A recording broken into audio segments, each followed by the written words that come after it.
Hello guys and welcome back, hope you're well. Another Citizen to review on the channel today, but once again, before we start with the video, if you like this channel and like my reviews, please subscribe to the channel, hit the like button and leave a comment.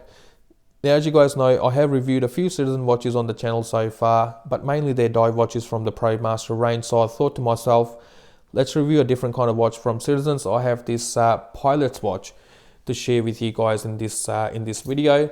I'll kick it off with the price first though. So the retail price for this watch in Australia is $650, but I only paid $199 for this watch. Bought it from a local authorized retailer. So this watch comes with a 5-year warranty from Citizen. Absolutely love Citizen for their generous warranty they offer with most of their watches.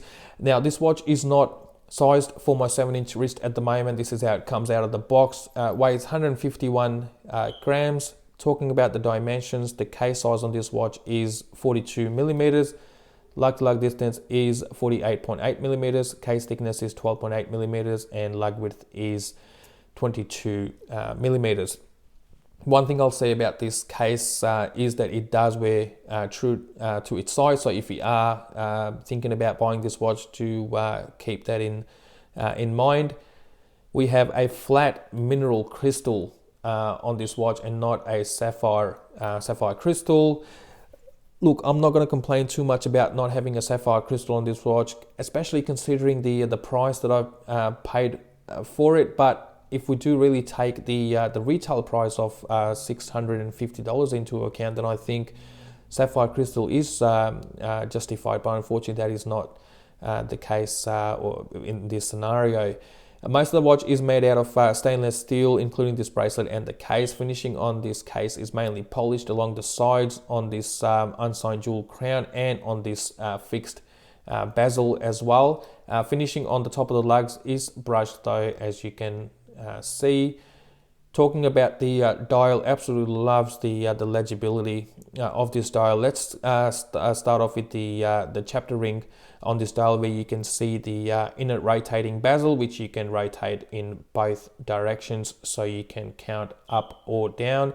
I like the size of these markers as well. They're big and chunky, especially those Arabics at 12, 3, 6 and 9 o'clock. I do like the size of these hands as well. Again, they go really nicely with the overall look of this dial, and I like the fact that Citizen has put a decent size on these, especially on the minute and the hour hand, to go with these big markers. We have Citizen printed underneath the 12 o'clock marker, automatic printed right above on the right hand side of the 8 o'clock marker, and then we have this little sub dial, which is your seconds counter.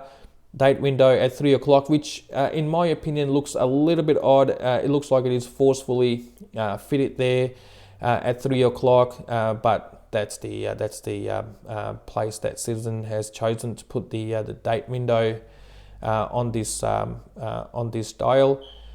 Pull and push crown with 100 meters of water resistance. You can hand wind this watch when the crown is in its original position. So rotate the crown in a clockwise position, you'll be able to hand wind the movement.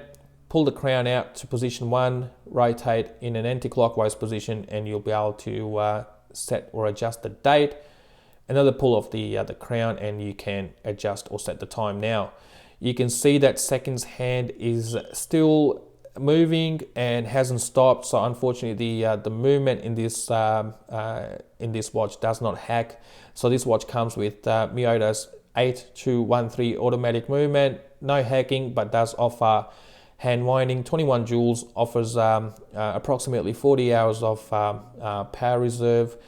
And let me give you a bit of a peek into that movement as well. So here we go. That's the automatic movement. You can see that through this open case back. Citizen do like to gold plate a lot of their movements in this price range. I've seen that a fair bit on a lot of their watches, and that is the case here as well.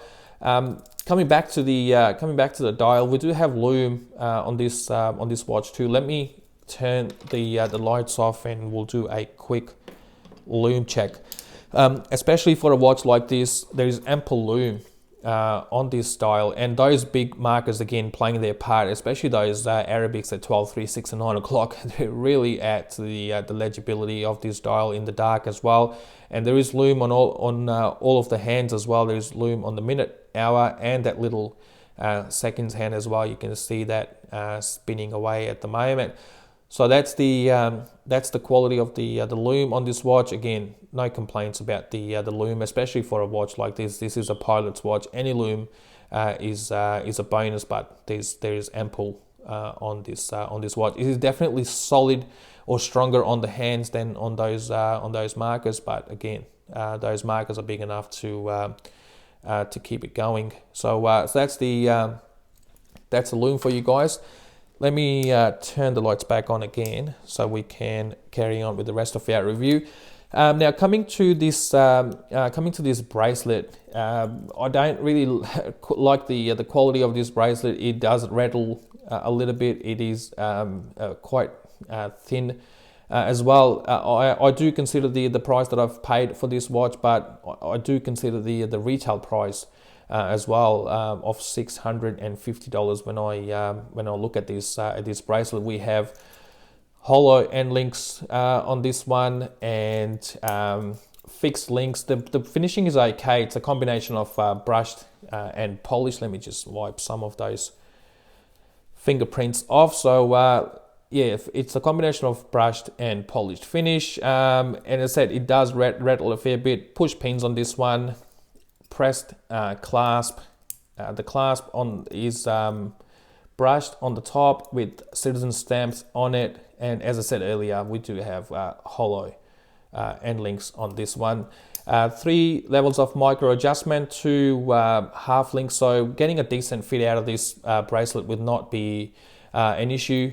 But we do have 22mm lug width on this one, so you'll be able to find an aftermarket bracelet or strap or whatever you like that will fit this watch, and will do a better job than this bracelet from Citizen. So I said earlier, you got 100 meters of water resistance, which is again sufficient for a watch like this. So overall, this watch is really nice for $199. You really cannot go wrong, and I think investing into a decent strap will definitely add further to your watch.